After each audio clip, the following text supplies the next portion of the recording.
اپریشن تاسو د چیش کو وما ته بریفینګ را کوي و سکتي داخله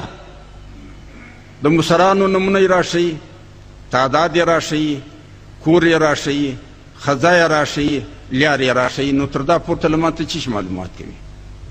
چې نوم یې در معلوم دی پلار یې در معلوم دی کام یې در معلوم دی کور یې در معلوم دی کله یې در معلوم دی خزای در معلومه ده لیار یې در معلومه ده تعداد یې در معلوم دی بیا پورته ته چی غواړي شپږ درس ایجنسۍ د حکومت د خفیه ایجنسۍ دي په شپږ درس ایجنسیو کې ته نه په خبر لہذا ما به و تاسو ته اپیل دا وي درخواست مو دا وي چې د خدای لپاره خدای حضر و ناظر کوي لدبو یو وکړي لیا دا تسلیم که چې وظلم د زه نو مو ګناه څه کړی دا ګناه ځای راوشي چې ما څه ګناه کړی